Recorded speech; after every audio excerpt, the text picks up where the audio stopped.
Bonsoir, jusqu'à 1h, c'est votre petite musique intérieure que l'on va entendre sur les ondes d'Europe 1. Alors, à vous de jouer en appelant le 39 21, où vous serez accueillis par Jeanne et Paul, sous l'œil du chef d'orchestre, Philippe Chartier, qui réalise cette émission. Et bien sûr, vous pouvez également donner de la voix à tout moment, si vous souhaitez réagir à une histoire qui fait écho à la vôtre, si vous vous retrouvez dans un témoignage, si vous souhaitez apporter votre soutien à un auditeur. À tout moment, le 39 21 est à votre disposition. Vous avez les mails sur le site europe1.fr ainsi que les SMS au 7 39 21 en commençant votre message par le mot nuit. Bonsoir Leïla. Bonsoir. Bonsoir. C'est difficile de commencer en début d'émission. Donc, je vous ai contacté parce qu'en fait, déjà, je m'appelle Leïla, j'ai 27 ans. Oui. Je suis mariée, j'ai un enfant. Oui. Et je pense que j'avais besoin de régler certaines choses, c'est-à-dire que j'ai envie de faire un deuxième enfant avec mon mari. Mais Oui. après le premier, j'ai fait un important baby blues. Et Oui. j'ai pas eu de suivi psychologique. Et là, j'ai l'impression qu'il y a beaucoup de choses qui remontent à la surface. Et comme j'envisage d'avoir un deuxième enfant, j'aimerais bien que cette fois-ci, ça se passe un petit peu mieux. Oui, Voilà. vous avez raison. C'est sage de votre part, en tout cas, avant de faire un deuxième enfant, de mettre un bébé au monde, de clarifier peut-être des choses, des événements de votre histoire qui vous font souffrir. Oui, en fait, je pense savoir ce qui me fait souffrir, c'est-à-dire que à l'âge de 17 ans, j'ai fait une tentative de suicide suite à une importante déception amoureuse. Donc en fait, j'étais en couple, c'était mon premier amour. J'étais en couple avec quelqu'un de confession, il était athée, moi je suis de confession musulmane. Oui. Donc premier amour, première grande histoire, forcément j'ai passé le pas avec lui. Je lui ai fait cadeau de ma virginité. Mhm. Et je pense que c'est à ce moment-là que tout a basculé entre nous parce qu'en fait, à partir du moment où je lui ai donné ma virginité, pour moi, on était mariés. Psychologiquement, c'est vrai que c'était une étape Oui. importante. Donc, j'attendais beaucoup de lui. Et lui, à partir du moment où il a eu ce qu'il a eu besoin d'avoir, il est passé à autre chose et il a commencé à flirter à droite à gauche. Et on se voyait pratiquement plus que pour avoir des rapports, quoi. Donc, Il a commencé à aller voir ailleurs après le moment où oui. vous avez fait l'amour ensemble, ou c'est Ouais, vous qui quelques en mois faites le lit? après. D'accord, quelques mois après quand même. Donc Ouais, c'est pas lié au fait que il n'attendait que ça de vous, mais peut-être que pour lui ça ne prenait pas la même importance que vous, Oui. certainement pas, ça n'engageait pas dans le sens d'un mariage, et que après peut-être que s'il avait votre âge, il était plus, vous voyez, à 17 ans, parfois voilà, souvent on n'est pas dans un engagement à long terme, et qu'il a pu être amoureux de vous, mais après l'être un peu moins, et donc avoir d'autres histoires. Mhm. Et en fait, c'est vrai que moi, à partir du moment où on a eu ces rapports, j'ai eu une grosse attente de lui. Je pense que j'ai dû lui mettre beaucoup de pression et puis en fait, il s'est avéré qu'il a rencontré quelqu'un d'autre et il m'a quittée pour elle. Et donc moi, j'ai fait une tentative de suicide et quand je l'ai appelé pour lui dire que j'étais à l'hôpital, il m'a dit que je pouvais crever, quoi. Ouf. Ouais. Oui, ça c'est très violent, oui. Ouais, c'était très violent. Donc moi, je m'étais mis à dos ma famille, mes amis, et puis il est parti pour une autre, quoi. Donc, oui, parce que déjà, vous voulez dire que vous étiez dans la transgression en étant avec un garçon qui n'était pas de votre confession musulmane. Tout à fait, tout à fait. Et donc vous êtes sentie très seule à ce moment-là. Oui. Comment ? Vous êtes sentie très seule et doublement seule, puisque par rapport à votre famille, vous vous sentiez un peu coupable, peut-être. Tout à fait, mais complètement. Et je sais que ça remonte parce que systématiquement, quand il se passe quelque chose avec mon mari, quand on se dispute, alors par contre, ce que je peux dire, c'est que l'amour que j'éprouve pour mon mari aujourd'hui, il n'a rien à voir avec l'amour que j'ai éprouvé pour lui. Mon mari a réparé beaucoup de choses en moi, il m'a fait vraiment sentir femme, il m'a fait sentir être quelqu'un d'important, etc. Et c'est vrai qu'à chaque fois que je me dispute avec lui, systématiquement, je lui sors cette phrase, ouais, moi je peux crever, t'en as rien à foutre, quoi. Et le pauvre, il prend pour quelqu'un d'autre, quoi. Et je sais pas comment réparer cette blessure. Je pense que c'est une blessure narcissique. Et je sais pas comment réparer tout ça parce que c'est passé maintenant. J'ai refait ma vie, je suis amoureuse, je suis heureuse. Oui, vous aimez très, votre très mari, heureuse. vous êtes heureuse, mais par moment vous êtes à nouveau submergée, vous vous sentez comment, enfin, qu'est-ce qui vient, l'émotion, qu'est-ce qui domine quand ça remonte comme ça? Que je suis pas quelqu'un d'important, que je suis pas quelqu'un qui est aimable en fait. Je vais pas être aimée, je mérite pas d'être aimée en fait. Vous avez fait un travail sur vous déjà? Non. Non, parce que vous utilisez des termes assez psy. Pour ça, vous parlez de blessures narcissiques, vous dites que vous n'êtes pas quelqu'un d'aimable, au sens de pas digne de pas être aimé. Donc, vous avez lu des choses? En fait, de formation, je suis assistante sociale. Donc, forcément, j'ai eu des cours de psycho et j'ai essayé de réfléchir sur moi-même. Je pense qu'il y a beaucoup de choses que j'ai réussi, l'air de rien, à résoudre de moi-même en m'analysant. Maintenant, je sais que la blessure, elle est toujours là. Oui, il y a quelque chose qui... La blessure est ouverte, quoi. Vous sentez... Alors que, dans les faits, vous êtes dans un environnement tout à fait satisfaisant, vous vous sentez aimé. Complètement. Mais il y a quelque chose...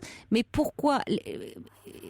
Quand bien même les paroles de ce garçon, et qui était votre premier amour, hein, donc on sait l'importance d'un premier amour, qui était très dur en disant que bon, vous pouviez crever, et dans les faits, vous aviez tenté de mettre fin à vos jours, hein, donc c'était forcément d'une grande violence pour vous. Mais pourquoi ces paroles-là ont aujourd'hui encore autant d'impact? Pourquoi d'ailleurs vous étiez dévastée à ce point de vouloir mettre fin à vos jours? Parce que ça fait toujours très... Plus rien finalement, puisque j'avais tout quitté pratiquement pour lui. Je m'étais mis à dos toute ma famille, tout mon entourage, mes amis, pour lui, pour l'amour que j'avais pour lui. Même si au final, d'après mes souvenirs, je sais qu'à la fin je l'aimais plus. Je restais parce que je lui avais donné ma virginité. Je sais que je l'aimais plus, que je restais par habitude et parce que ça y est, c'était consommé, donc c'était fini, quoi. C'était avec lui que je devais finir. Alors que je sais très bien que je dans votre plus. éducation. Donc ça, c'est important, voyez, parce que dans les faits, vous étiez aussi détachée de ce garçon qui vous avait déçu. Oui, complètement. Vous n'étiez plus amoureuse. J'avais eu des échos. Plusieurs amis étaient venus me voir en me disant on l'a vu avec un tel, on l'a vu avec une fille. Moi, je l'avais vu avec une fille, j'avais trouvé des messages. Mais il arrivait toujours à prendre le dessus en me disant mais tu racontes n'importe quoi, t'as rien vu, mais tu dis n'importe quoi. Et je le croyais. Je le croyais, je me voilais la face. Et puis je pense que j'avais pas non plus envie de voir que c'était vrai qu'il me trompait. Et après, avec votre famille, ça s'est passé comment? Quand justement, puisque vous dites votre famille, vous avez tourné le dos, mais donc quand vous avez fait cette tentative de suicide, chez mes parents. Je vivais toujours chez mes parents, donc j'étais avec ma meilleure amie au téléphone quand j'ai fait cette tentative de suicide. Donc elle a réussi à joindre mon frère, qui m'a pris et m'a emmené à l'hôpital tout de suite. J'ai pas eu de lavement. Vous appeliez au secours en fait, hein. Vous vouliez plutôt que vous n'aviez pas forcément envie de mourir, mais vous appeliez à l'aide, quoi. Je sais pas, parce que c'est vrai que la solution que j'avais trouvée, c'était celle-là, mais je pense que quand même j'avais envie de finir, parce que je me souviens d'une intense douleur, je me souviens je me souviens avoir voulu tout arrêter, quoi, que tout ça s'arrête aussi, que la souffrance, cette situation qui était pesante s'arrête. Comment ont réagi vos parents? Comme j'avais d'importants soucis d'estomac, que moi forcément, vu que je faisais une dépression, que je ne montrais pas, je vomissais tout le temps, donc j'étais suivie par un stomatologue et en fait ils ont dit que j'avais eu mal à l'estomac, que j'avais fait une erreur de médicament, que j'en avais trop pris, quoi. Ça, pour avoir mal à l'estomac, oui, enfin vous avez surtout très mal au cœur, quoi. Enfin, il y avait des choses que vous ne digériez pas, ça c'est clair, oui. Oui, il n'y a pas eu de mots mis autour de cet événement, de cette rupture amoureuse, de ce qui a entraîné tout ça. Vous n'avez pas pu parler à ce moment-là? Jamais. Jusqu'à aujourd'hui, ça n'a jamais été évoqué. Hein. Et quand, avec mes sœurs, des fois, il y a des mots qui échappent en parlant de mon ex, etc., je vois le visage de ma mère qui se ferme, mais il faut changer de sujet parce qu'autrement... c'est pas le sujet à aborder, quoi. J'ai réussi à réparer tout ce que j'avais fait en faisant un mariage correct, on va dire, bien que ce soit un mariage d'amour et un grand mariage d'amour, vraiment, hein. C'est vraiment l'homme de ma vie, c'est un mariage de cœur, quoi. Mais ça a permis de réparer aussi plus ou moins les relations avec ma famille, puisque j'ai fait un mariage halal, on va dire, dans les règles de l'art. Et je suis partie de chez moi sans avoir fait de fugue, ou en tout cas pour un musulman, quoi. Donc, oui. Donc jusqu'à aujourd'hui, il faut éviter de sortir ce sujet parce que... Voilà. Mais vous sentez que c'est le sujet tabou dont il ne faut pas parler, et vous dites comme si vous aviez commis une faute étant, puisqu'à ce moment-là vous sortiez avec un garçon, déjà peut-être le fait de sortir avec un garçon, mais qui en plus n'était pas de votre confession. Bon, on vous tourne le dos. Votre famille vous tourne le dos. Donc quand vous dites que vous vous sentez terriblement seul et abandonné, comme si vous n'aviez plus rien, oui, parce que en perdant ce premier amour, vous perdez aussi votre famille. C'est ça. Parce que vous avez aimé ce garçon. Donc on peut comprendre qu'à ce moment-là, le sol se soit dérobé sous vos pieds. Complètement. Parce que déjà, une première rupture amoureuse, c'est un événement très perturbant, parce que comme toute première expérience que l'on vit, c'est le saut dans l'inconnu, et ça renvoie une solitude terrible, et on peut avoir le sentiment, parce qu'on n'est pas déjà passé par là, qu'on ne va pas s'en remettre, et que c'est terminé, personne ne nous aimera plus, et que nous non plus, nous n'aimerons plus quelqu'un d'autre. Enfin, on a l'impression que tout s'arrête à ce moment-là. S'il y a une continuité dans justement avec cet amour que portent les parents, enfin ce socle quand même sur lequel on peut s'appuyer dans cette période comme ça où c'est un tremblement de terre, psychique, ça permet de reprendre confiance en soi et de se dire que oui, on est aimable, et que quelqu'un d'autre nous aimera un jour, et que nous également nous aimerons quelqu'un d'autre. Mais là, en aimant ce garçon, c'est comme vous coupez de votre famille. Ça a un sens d'ailleurs, certainement, parce que vous n'avez pas jeté, on pourrait dire peut-être, mais ça sera à vous de voir, je ne sais pas. C'est peut-être pas anodin d'avoir aimé un garçon qui ne partageait pas les valeurs de votre famille. Alors c'est très courant en même temps à l'adolescence, hein. Les adolescents souvent sont dans la transgression, et sont dans la transgression par rapport à toutes les valeurs familiales, à tout ce que leur ont inculqué les parents ou ceux qui en tiennent lieu. Bon. Donc vous aussi, vous étiez dans une transgression en aimant un garçon qui n'était pas de votre culture. Complètement. Bon. Complètement. Et il y a quelque chose de cette culpabilité qui demeure quand vous dites que vous avez réussi à réparer en faisant un bon mariage. Alors heureusement pour vous, vous l'aimez, votre mari, et il vous aime. Mais il y a pareil, hein. On s'est fréquenté pendant 3 ans en cachette. Pareil, pendant 3 ans, on s'est fréquenté avant d'officialiser, que je le présente à mes parents. Et, là, vraiment, c'était un choix de cœur, quoi. Oui. Le premier aussi, c'était un choix de cœur, mais bon, il était très jeune, et voilà, il n'était pas prêt à s'engager comme vous le souhaitiez. Comme vous le souhaitiez, au vu aussi de votre éducation. Parce que quand on est celui à qui on donne sa virginité, je reprends votre expression, doit devenir votre mari. Ça ne s'est pas passé comme ça, mais bon, vous avez survécu à cette expérience, et aujourd'hui vous avez trouvé quelqu'un qui vous aime. Mais il y a quelque chose autour de, vous avez raison quand vous dites qu'il faudrait travailler ça, et parce qu'il y a des choses très importantes qui se sont jouées pour vous à ce moment-là. Dans cette séparation, mais qui a comporté aussi une séparation avec votre famille, parce qu'à ce moment-là, vous n'étiez plus comme il le souhaitait. Et c'est très douloureux de se dire que, oui, on est aimé, mais à condition d'agir comme on nous le demande. Oui. Et si on sort un peu des rails, eh bien là, on nous tourne le dos. C'est très angoissant. D'autant plus quand ce sont les parents qui agissent de la sorte. Alors, ce serait une façon de tester l'amour de mes parents, c'est ça? Si je comprends bien? Ah non, je sais pas. Alors, c'est peut-être je ne sais pas, c'est peut-être pour vous, je sais pas, peut-être que, je sais pas, mais en tout cas, il y a votre premier amour qui vous a fait défaut, mais vos parents aussi. On comprend que vous soyez effondré.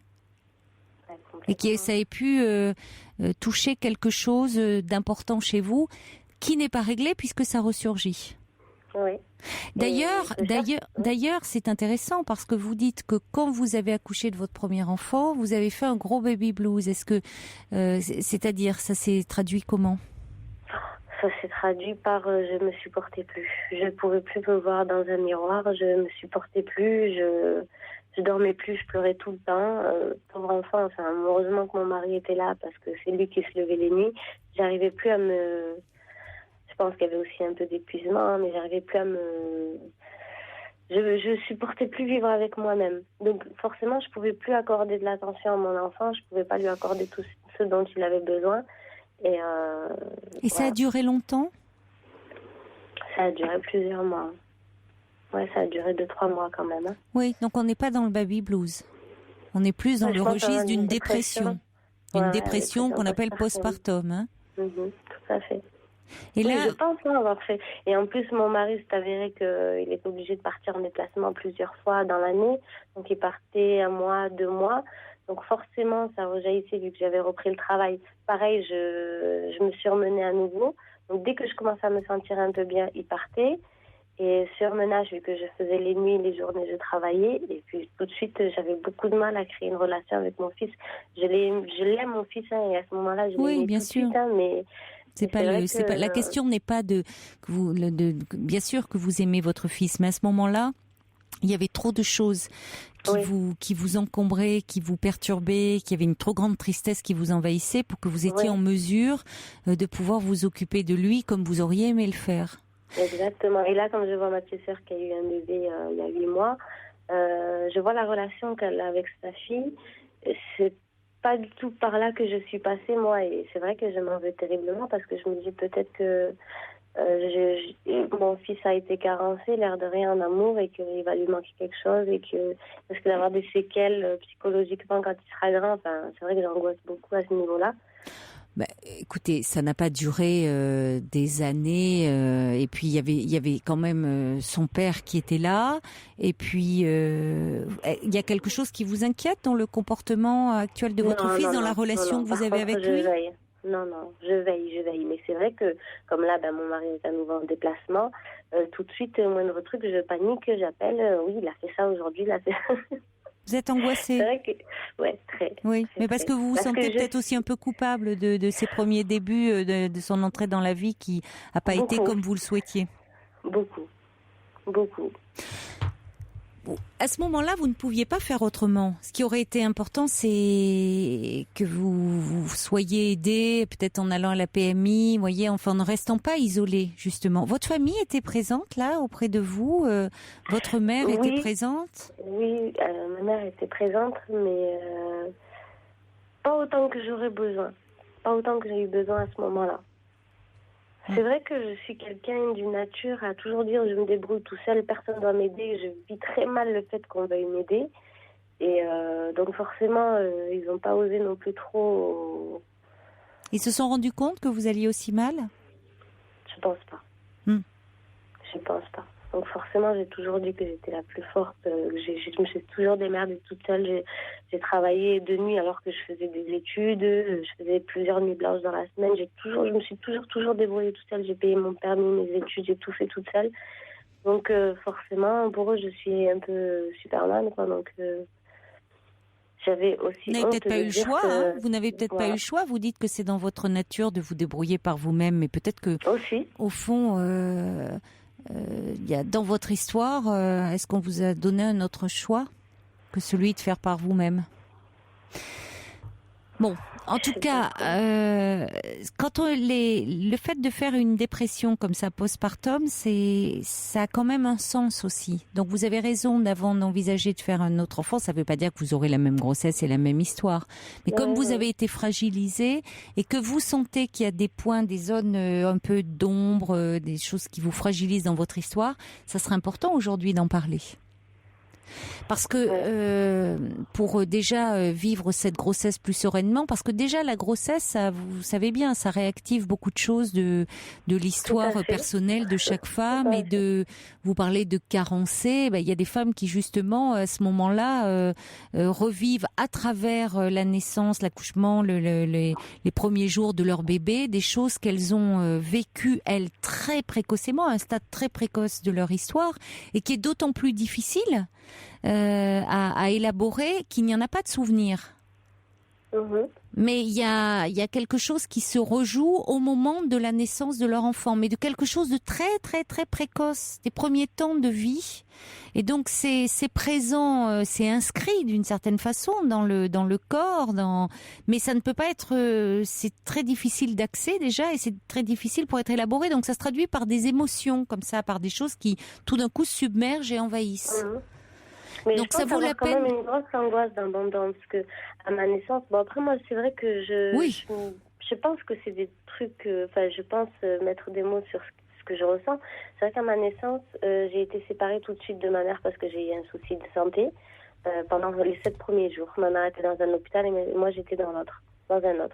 On s'est pas vus pendant les 7 premiers jours. À l'époque il y avait pas trop de téléphone dans les hôpitaux, donc j'ai pas entendu sa voix. C'est pas comme aujourd'hui avec les portables, on s'entend, on se parle, on se voit. Pendant les 7 premiers jours, je l'ai pas vu, j'ai pas entendu sa voix, j'ai pas eu son odeur. Et avec mon fils, le jour de l'accouchement, pareil, il y a eu des soucis de santé. Les 2 premiers jours, il était pas là. Le premier jour, il était dans un autre hôpital. Je pense que là aussi, il y a des choses qui sont remontées à la surface. Ça a dû vous replonger dans un état terrible d'angoisse et d'être séparé de votre abandon constamment. Oui, mais ça peut, si vous voulez, c'est d'autant plus compliqué parce que je vous dis, c'est des choses c'est des événements qui se sont passés tellement tôt, tellement précoces, c'est très dur après à pouvoir un peu les élaborer, faire en sorte, si vous voulez, les symboliser, faire en sorte qu'ils soient moins traumatiques. Mais en tout cas, c'est important que vous en parliez aujourd'hui, que vous ayez un accompagnement là-dessus. Pour ne pas, peut-être que vous serez enceinte, votre grossesse se passera très très bien, votre accouchement aussi, parce que déjà vous aurez un bébé qui lui n'aura pas besoin d'être séparé de vous à la naissance. Vous voyez, chaque grossesse est différente, mais c'est faire de la prévention. Et déjà pour être un peu moins angoissé pour le bébé à venir, mais aussi pour vous par rapport à votre histoire. Donc vous avez raison d'aller en parler. J'aurais juste besoin d'un conseil. Par contre, qu'est-ce que je peux faire pour apprendre à m'aimer? Parce que c'est vrai que je ne m'aime pas. Je ne m'aime pas. Je me trouve tous les défauts du monde. Je pense que... Oui, mais c'est pour ça... Vous voyez bien, Leïla, qu'on part de votre première histoire d'amour qui vous a extrêmement perturbée.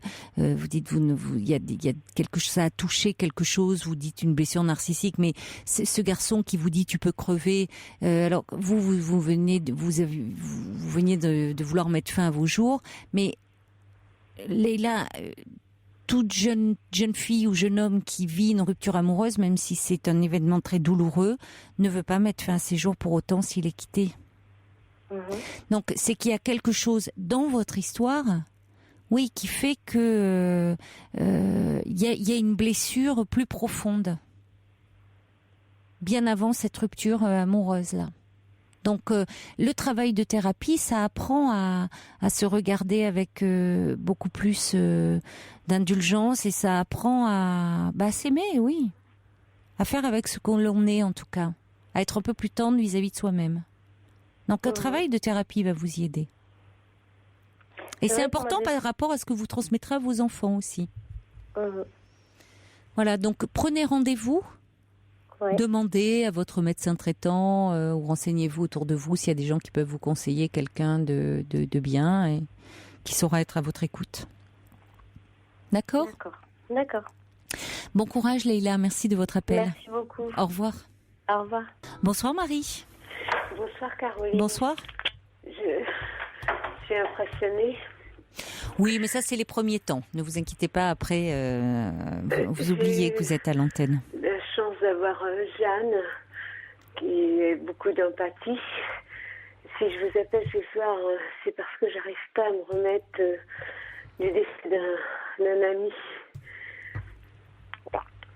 Oui. Allô ? Oui, je vous écoute, Marie.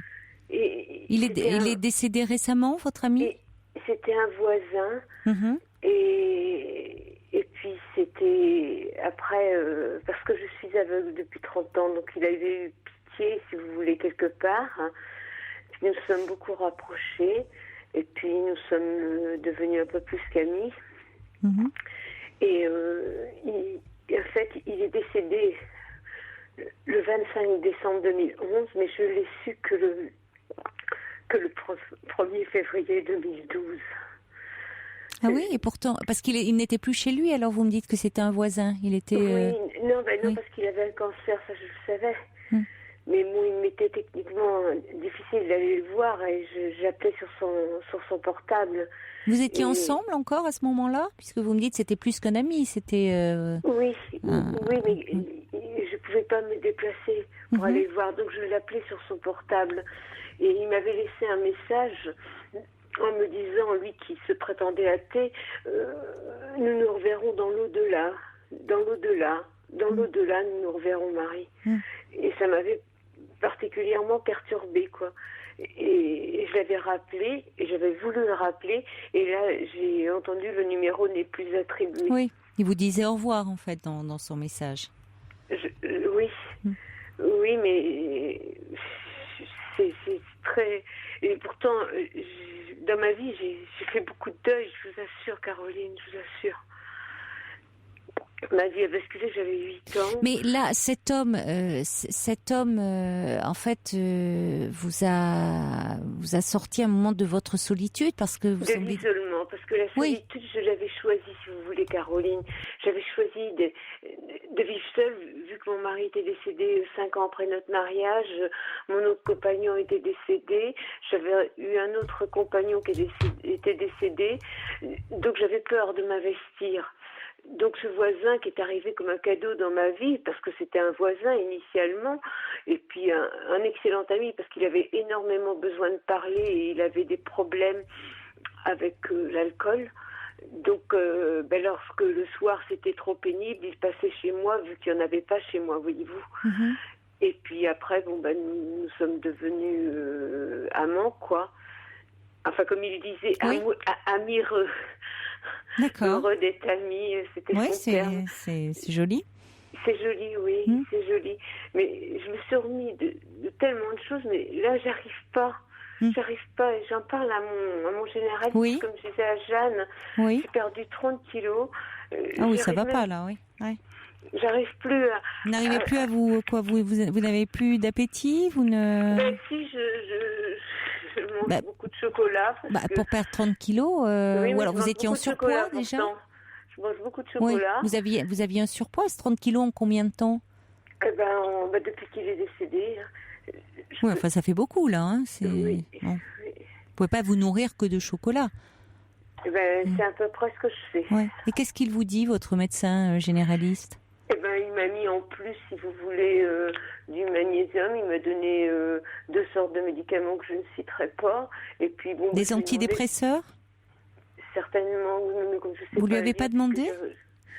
Même si vous ne pouvez pas lire, il faut lui demander ce qu'il vous donne quand même. Il m'a dit que ça suffisait, lui. De quoi? De ce qu'il me donnait, que ça suffisait. Vous le prenez tous les jours ou vous le prenez si vous... C'est un médicament sécable là pour l'un, donc je dirais pas le nom, je connais le nom. Oui, c'est pour quand, si vous êtes un peu angoissé. Oui, il faut que j'en prenne un demi le matin, un demi midi et un entier le soir. Et l'autre? Et un autre, il faut que je prenne entier le soir, mais ça n'y fait rien. Le soir, oui, donc les antidépresseurs, ça se prend plutôt le matin. Parce que là, si vous ne vous remettez pas voyez, un deuil qui dure comme ça, où vous avez l'impression de ne pas émerger, c'est peut-être installé un état dépressif derrière. Donc il faudrait quand même s'en assurer. Pour moi, j'en suis sûre. Je lui dis à mon vous avez des idées sombres, vous avez des... Oui. J'habite au 3e étage et je ne veux même pas ouvrir ma baie vitrée. Vous avez peur d'ouvrir votre baie? Pourquoi? Parce que vous avez peur de vous jeter par la fenêtre? Je le ferai, oui. Je le ferai si je voudrais. Donc reste, comme je suis aveugle, je reste enfermée. J'ai honte, mais je me lave même plus, quoi. Oui. Non, mais ça c'est caractéristique. C'est que vous n'avez plus du tout d'envie, plus du tout d'énergie. Vous êtes dans une grande lassitude.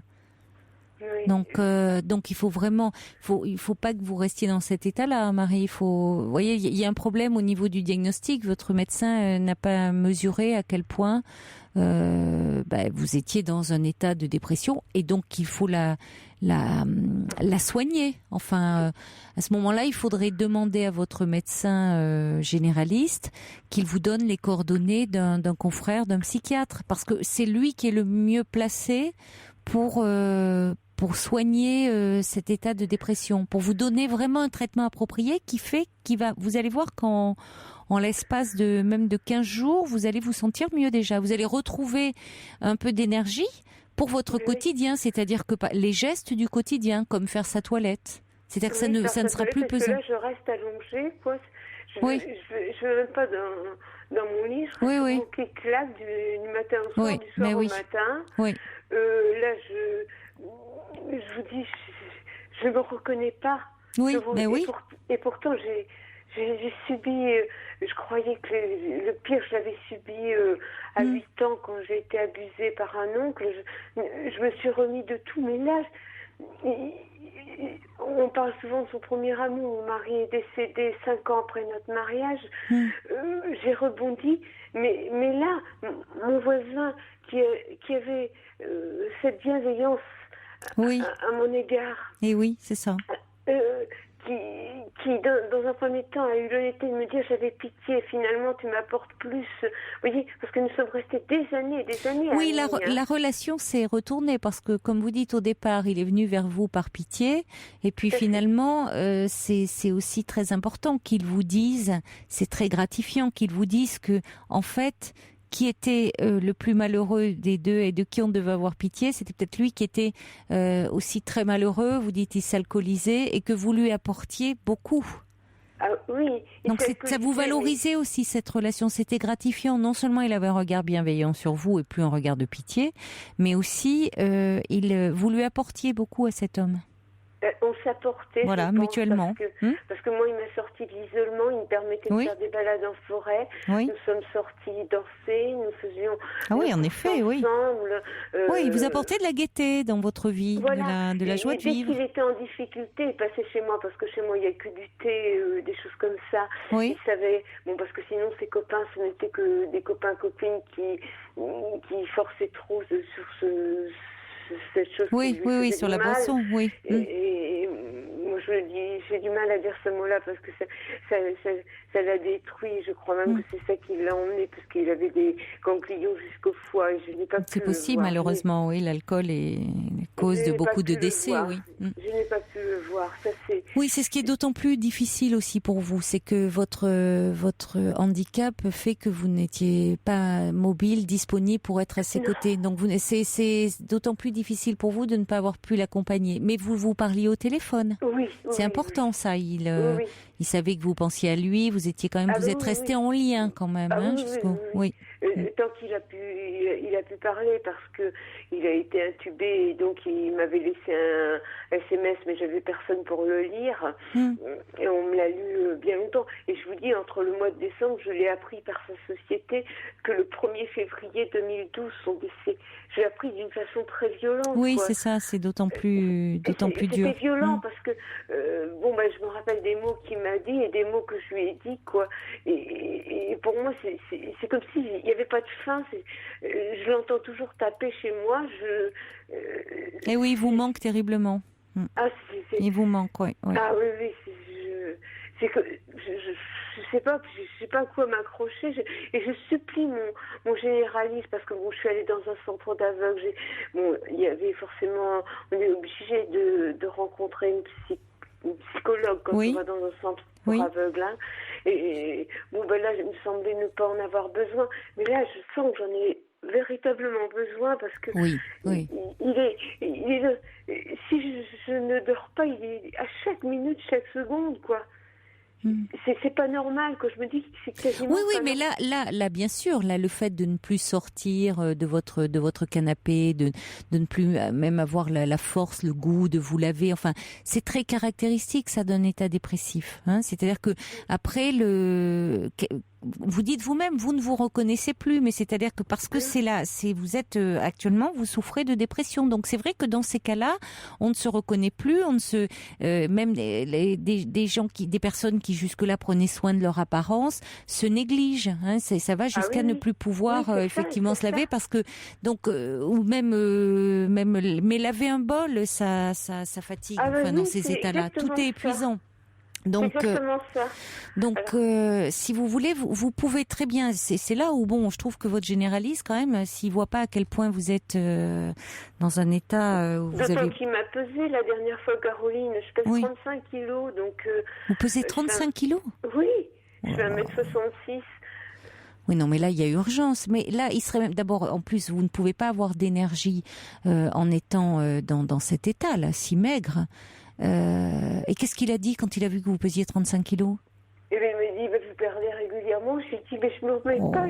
Il connaissait, puisque non, mais c'est grave. Mon voisin était parisien, donc je l'avais aiguillé vers ce généraliste. Il le connaissait, quoi. Et il m'avait dit, mais ça reviendra. Mais je dis, mais j'arrive même plus à Non, là, oui. Et vous lui avez dit ça, que vous n'arriviez plus. Ah oui. Et je dis, regardez la tension, vous me dites tout le temps que ça baisse. Oui, non, mais il est à côté de la plaque, là. Il me dit que je tachycarde, que effectivement. Mais oui, mais vous allez très mal, même s'il n'y a pas un problème déjà comment dire, qui ne craint pas une maladie. Mais la dépression, c'est une maladie. On voit bien les conséquences que ça. Vous êtes en train de vous laisser mourir là. Petit à petit, enfin, vous dépérissez complètement. Oui. Donc peut-être même, si vous voulez, que vous auriez besoin d'être hospitalisé quelque temps pour retrouver des forces. Parce qu'il va vous falloir retrouver des forces. 1m66, 35 kilos, ça va pas du tout. Vous voyez, il faudrait que vous soyez hospitalisé dans un lieu où entouré avec ou même vous, ça serait important pour récupérer, pour vous reposer et pour vraiment retrouver des forces. Hein. Je crois que c'est ce qui est important. Oui, mais comme là, vous souhaiteriez pas être hospitalisé quelque temps ? Dans un cadre. Parce que c'est pas normal de pas pouvoir ouvrir et d'avoir peur de sauter par son balcon. Bien sûr, non, vous avez parce que vous êtes envahi d'idées noires. Donc ça serait bien que vous soyez un peu dans un milieu rassurant où on s'occupe de vous. Vous avez besoin qu'on s'occupe de vous là. Oui. Voyez, où vous n'auriez pas à vous occuper, à vous préoccuper de faire des repas, d'organiser des repas. Où on vous les amènerait. Mais non, vous ne faites rien. Donc il faudrait un peu un sas, une bulle, un peu qui vous entourait, une bulle protectrice, où on vous prescrirait un traitement adapté, le temps que vous récupériez et que vous retrouviez un peu votre rythme et que vous puissiez revenir chez vous, mais quand vous irez mieux. Comme vous voyez, demain, là, je vais recevoir quelqu'un, eh bien, je dois me laver. Alors, rien que le fait de devoir me laver et de toucher ce corps que je ne reconnais plus, c'est ça. me donne des nausées. Qui c'est que vous recevez quelqu'un de proche demain ? Non, je suis très isolée. Non. Bon, j'ai pris rendez-vous avec une assistante sociale, enfin quelqu'un. Alors écoutez, c'est très bien parce que cette assistante sociale, vous savez, même si vous n'arrivez pas à vous laver, c'est pas grave, hein, c'est un professionnel, elle va pas de toute façon vous examiner, c'est pas comme si vous alliez voir le médecin. Oui, mais je vais essayer quand même. C'est pour vous, vous avez envie de vous sentir présentable. Oui, voilà, je comprends. Oui, c'est quand même, sinon, si vous êtes trop fatigué, mais il faut demander à cette assistante sociale à dire que vous souhaiteriez être hospitalisé, hein, que vous ne pouvez plus être comme ça. Il faut lui dire demain, il faut dire que vous ne pouvez plus là comme ça. Vous êtes trop fatigué et que vous avez besoin d'aide. Que mon généraliste m'entend. Veut pas m'entendre. Que votre généraliste malheureusement, et là il y a un problème de diagnostic, c'est-à-dire qu'il ne fait pas le diagnostic d'une dépression importante et qui demande vraiment à être soigné. Hein. Donc là, vous pouvez pas rester comme ça dans cet état où vous dépérissez. Donc vous avez très bien fait d'aller demander l'aide que cette assistante sociale vienne vous voir.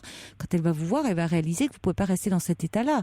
Mais enfin, quitte à ce qu'elle appelle votre médecin généraliste, vous pouvez lui dire, écoutez, moi j'y arrive plus, il m'entend pas, et qu'elle vous donne les coordonnées. Il faut que vous voyiez un psychiatre, parce que les psychiatres ont des adresses aussi de maison. Il faut pas que ça traîne là maintenant.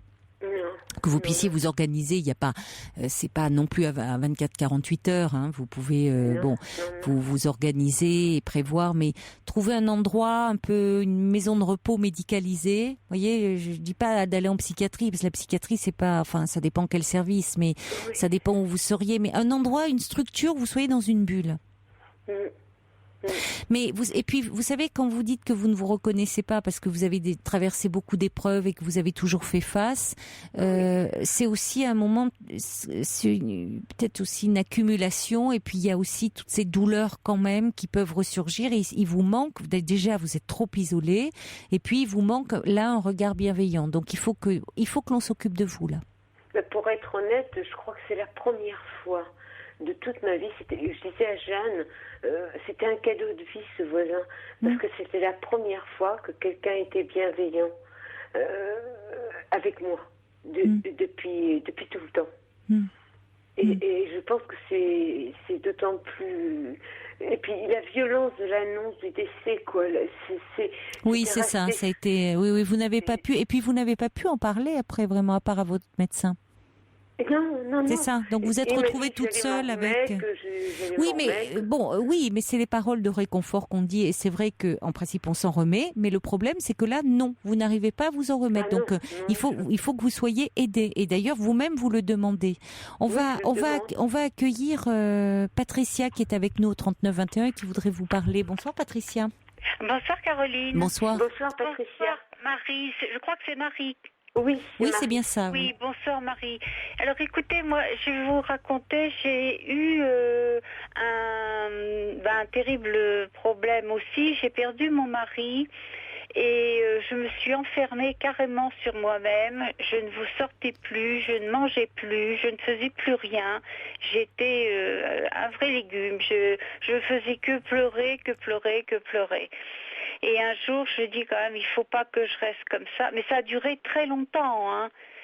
Ça a duré presque 2 ans, cette histoire-là. Et un jour, je me suis dit quand même, il faut que je réagisse. Donc j'ai vu mon médecin et je lui ai dit, je veux absolument que vous me dirigiez vers un psychiatre. Et donc, il m'a donné l'adresse d'un psychiatre. Je suis allée voir ce psychiatre et il m'a dit, écoutez, c'est pareil, j'avais perdu 30 kilos. Et donc, il m'a fait rentrer dans une maison de repos. Oui. Et donc, ils m'ont adapté un traitement. Et au bout déjà même d'une semaine, je voyais plus la vie du même côté. Je reprenais déjà un petit peu à revivre. Oui, un peu goût à la vie. D'accord. Bien sûr. Oui, le fait d'être dans un endroit sécurisant, rassurant, où vous avez des gens qui sont gentils, qui s'occupent de vous, c'est ça en fait. Hein. Oui, ce qui me pose problème, moi, c'est de par le fait que je suis assez handicapée, quoi. Oui. Je vais pas avoir de repères. Oui, mais en même temps, justement, vous serez dans un endroit, je comprends que ça vous inquiète, mais vous serez dans un endroit où on va s'occuper de vous et où vous n'aurez pas les repères. Vous aurez votre chambre, et puis vous aurez quelqu'un qui pourra vous accompagner si vous voulez sortir, si c'est une maison de repos où il y a un parc. Là, je suis appareillée pour les oreilles, mais j'ai plus que 10 et 20 de l'autre côté, et je suis aveugle depuis 30 ans, donc c'est des handicaps assez lourds quand même.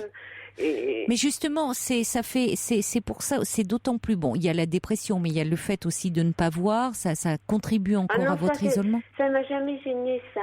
Caroline, ça fait 30 ans que je suis aveugle, ça m'a jamais gênée. Je me suis sentie lourdement handicapée quand j'ai perdu de l'audition.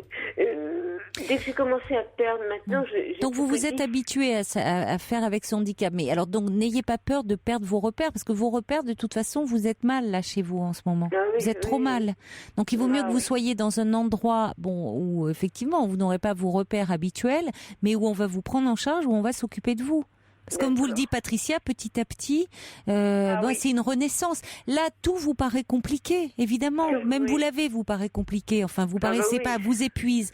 Mais là, il faut, si vous voulez, l'assistante sociale demain que vous allez voir, il faut qu'elle vous oriente très vite vers un psychiatre. J'ai envie de dire, et même il faut zapper le médecin traitant, parce que le médecin traitant, il n'a pas vu que vous étiez en train de dépérir là. Donc il faut que vous voyiez un psychiatre, ou même vous alliez à ce moment-là à l'hôpital, il y a un service d'urgence où vous puissiez être prise en charge. D'accord. Vous voyez, c'est la priorité, parce que vous allez voir que déjà avec un traitement, vous allez rapidement retrouver un mieux-être, une énergie. Ah oui, c'est vraiment incroyable parce que moi j'étais un petit peu contre tous ces traitements de base pour la psychiatrie, mais j'avoue honnêtement que sans ces médicaments, je m'en serais pas sortie. Là maintenant, je vais vous dire, même ça fait 10 ans que ça s'est passé, et je prends pratiquement plus de médicaments. Oui, mais bien sûr, c'est-à-dire on l'entend à votre voix déjà, Patricia, qu'aujourd'hui vous allez bien, bien sûr. Mais j'ai une très grave maladie qui m'invalide et que j'ai d'énormes problèmes. Oui, mais on peut faire face quand on n'a pas un état dépressif. Quand on a un état dépressif, on ne peut plus rien faire. C'est une maladie, c'est l'immobilisme. On ne peut plus, on est comme paralysé, on ne peut plus agir, on ne peut plus mettre un pied devant l'autre. Bon, donc si vous voulez, c'est comme une paralysie, un engourdissement psychique. Donc à un moment, il faut vous demander de l'aide, qu'on vous prenne la main et puis que l'on vous aide véritablement. Donc et vous allez voir que vous allez récupérer parce que c'est une maladie dont on guérit. Mais ça peut prendre un peu de temps. Voilà. Il y a beaucoup de messages qui arrivent pour vous. Il y a Lise qui dit oui, il faut vraiment que Marie voie un autre médecin et se fasse hospitaliser. Il y a Cyril qui dit cet homme vous a aimé, Marie. Maintenant, il faut vous occuper de vous. Il dit je ne vous connais pas, mais j'ai plein d'affection pour vous parce que je vois en vous une très belle personne. Et puis il y a Ninon. Il y a Ninon qui dit la tristesse dans laquelle vous êtes ne durera pas. Vous avez rebondi plusieurs fois et ça arrivera à nouveau dès que vous serez réceptive et dès que vous irez mieux.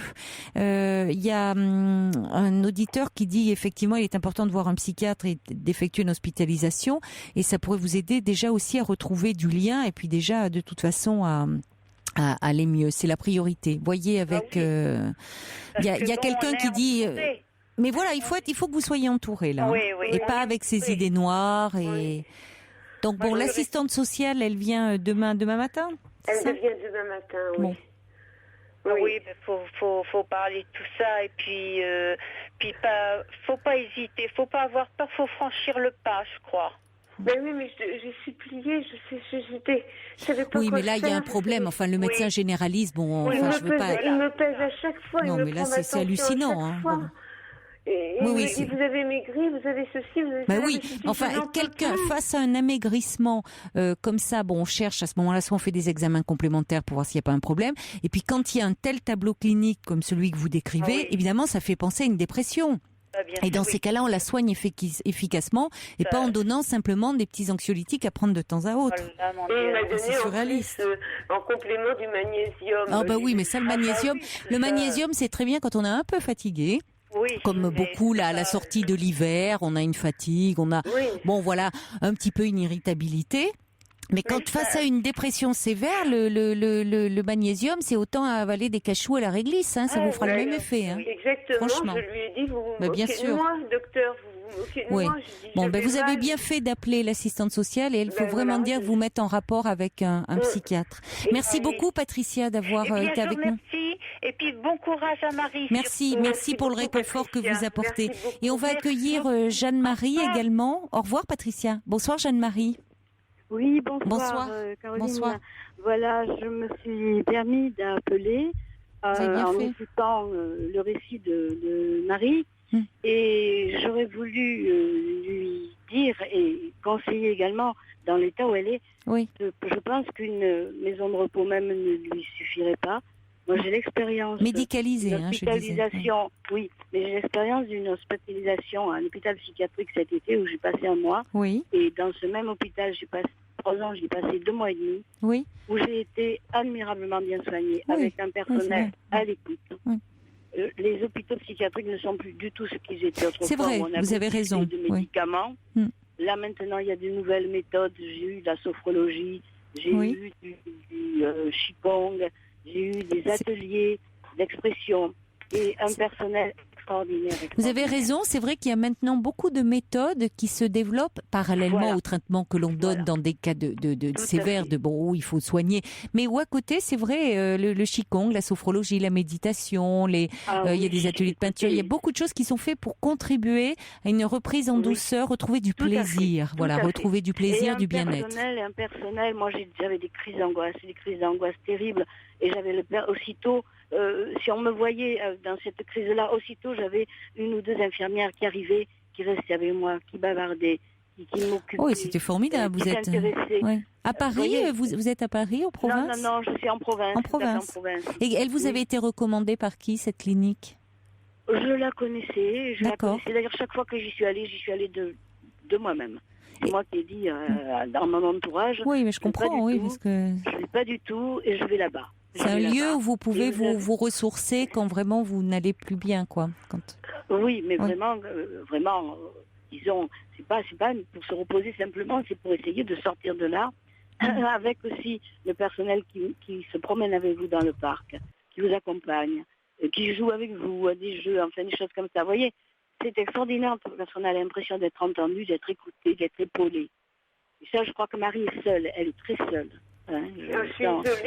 Trop seule, c'est évident. Donc le fait de se retrouver un cocon finalement, quelque chose comme ça qui pourra un peu la soutenir, l'étayer, ça sera vraiment très important. Et après, vous allez voir que vous allez pouvoir retrouver le cours de votre vie, puisque comme vous dites, c'est pas votre handicap qui vous gêne, donc ça vous empêchera pas de sortir. C'est bien, vous n'avez plus l'envie de sortir. Mon handicap, la cécité ne m'a jamais gênée, c'est la surdité qui me gêne parce que j'entends pas mes pieds. Forcément. Et puis ça me coupe du monde. Mais vous entendez bien là, pourtant au téléphone. Je suis appareillée, mais comme je disais à Jeanne, je peux pas écouter la radio. Il faut que je suis restée en fait avec mon appareillage et mon portable de l'autre côté. Je ne peux pas avoir un poste fixe. D'accord. D'ailleurs, il y avait une personne qui avait téléphoné. Oui. Vous avez donné les coordonnées de Valentin Aoui. Oui. Mais il y a Handicap Zéro qui est très bien, moi, qui m'a beaucoup aidée. Pour les personnes non-voyantes. Pour que ce soit aveugle, malvoyant, et aussi surdité. Handicap Zéro, d'accord. Voilà. C'est une association. Merci pour le renseignement.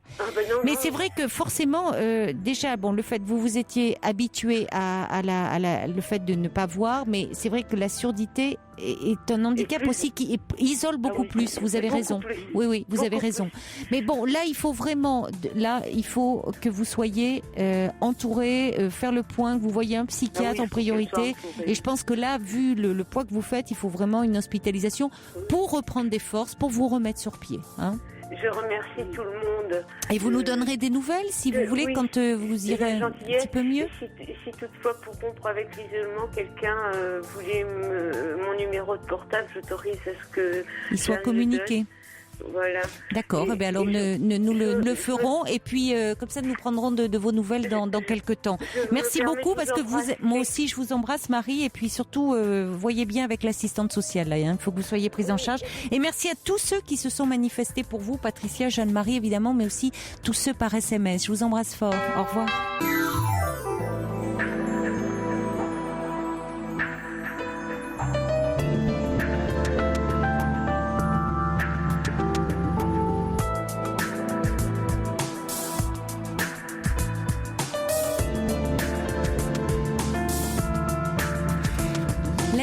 Continue sur Europe 1 avec vos témoignages au 39 21 ainsi que toutes vos réactions par mail sur le site europe1.fr. Corinne a envoyé un petit message justement pour Marie avec qui nous étions en ligne juste avant le journal pour dire vous savez Marie, cet homme dont vous nous avez parlé vous entourez de sa sollicitude puis de son amour. Il ne souhaiterait pas vous voir ainsi. Au nom de cette bienveillance et de cet attachement, prenez soin de vous, reprenez des forces, faites-vous aider, ne vous laissez pas sombrer ainsi. Vous avez affronté tant de choses, essayez au moins courage et amitié. Et puis, vous envoyez aussi votre numéro pour qu'on le communique à Marie. Nous allons le faire, ne vous inquiétez pas. Je vois des messages qui arrivent par SMS au 7 39 21 en commençant vos messages par le mot nuit. Nous allons transmettre. Bonsoir Vincent. Vincent, vous êtes là ? C'est Sophia. Sophia, alors bonsoir Sophia. Bonsoir. Bonsoir. Moi, j'étais à la radio parce qu'elle me gêne. Oui, et vous avez raison parce que ça fait du larcène. Oui, ça fait le coup là. Voilà.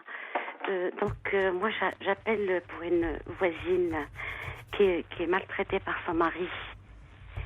Et c'est une femme qui est arrivée en France clandestinement avec des faux papiers. La voyageait pas mal. Elle est arrivée par la Turquie, la Grèce. Vous pouvez parler un petit peu plus fort parce que je vous entends pas bien, Sophia. Donc voilà. Elle est arrivée clandestinement en France. D'accord. Elle est venue parce qu'il y avait une guerre civile où elle se trouvait. Elle a quitté ce pays-là pour venir en France pour être tranquille. Et elle arrive à trouver un mari, mais un mari qui la maltraite énormément. Ça fait 1 an qu'elle est mariée avec lui. Et puis, il la bat tous les jours. Il lui donne pas à manger. Elle se confie à vous ? Oui. Elle arrête pas. Elle est venue me voir cette semaine. Quand je l'avais connue, elle m'avait parlé. Oui. J'ai eu trop peur de son mari. Elle habite pas loin de chez moi. Oui. J'ai eu très très peur. Donc il n'est pas là dans la journée quand même, cet homme ? Il travaille pas tout le temps. D'accord. Il travaille en intérim. Il n'est pas souvent à la maison. Et quand il travaille, elle m'appelle, elle vient me voir. Mais là, je l'évite parce que j'ai peur. J'ai peur de lui. Oui, je comprends. Avec tout ce qu'elle vous raconte, sur lui. Oui, et puis il faudrait pas qu'il s'en prenne à vous s'il sent que sa femme dit des choses, raconte des choses et que vous soyez gênante pour lui. Oui. Alors, elle m'a laissé un message aujourd'hui en me disant qu'elle aimerait bien venir vers moi pour que je la réconforte un peu. Elle est vraiment... elle est très seule, très isolée. Oui, elle connaît personne. Elle a personne. Puis nous sommes du même pays, donc elle est bien avec moi quand elle vient.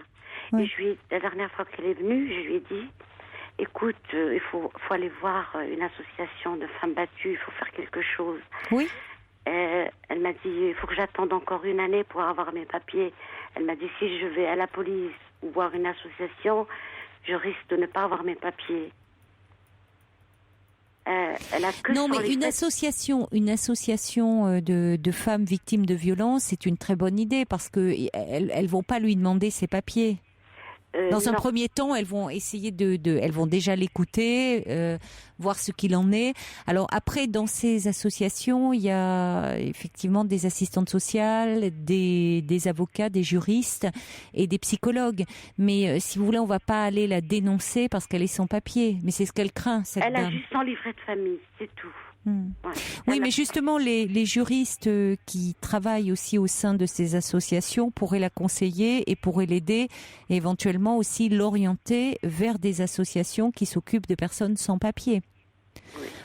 On comprend. De toute façon, cette dame, elle est terrorisée. Déjà, d'une part, par son mari et puis parce qu'elle se retrouve dans un pays qu'elle ne connaît pas, où elle n'a aucun lien à part vous. Oui, vous êtes sa voisine où elle a trouvé là une oreille amicale à qui elle peut se confier.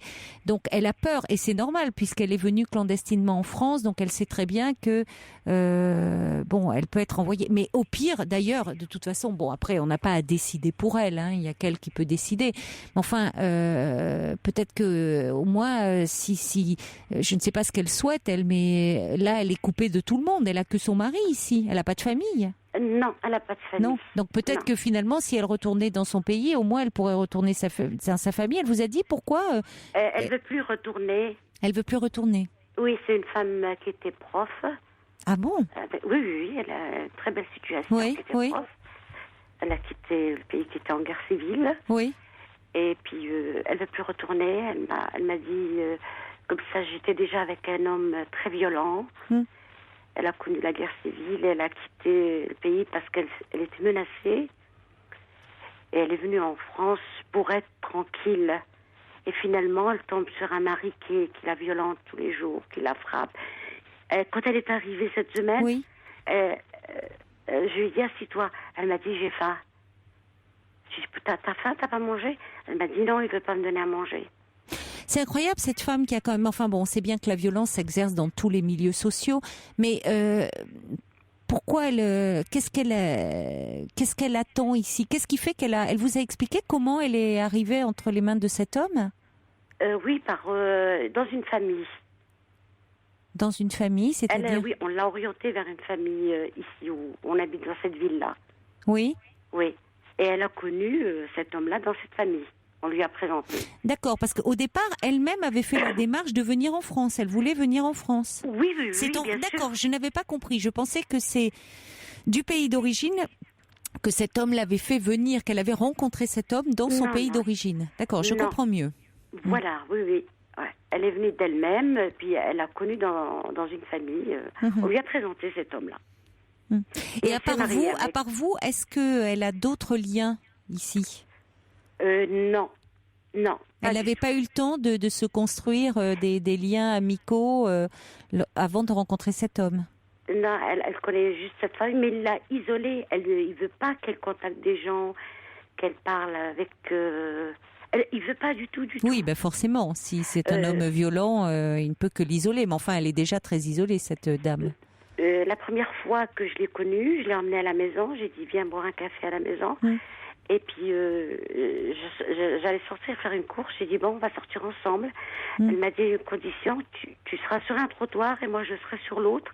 Parce qu'il ne faut pas, s'il me croise et qu'il nous voit ensemble, je vais avoir droit aussi à une bonne raclée, quoi. Mais elle sort quand même sans lui, puisqu'il y a des moments où elle arrive à sortir. Oui, elle sort. Donc elle pourrait aller prendre contact avec une association s'occupant de violences conjugales.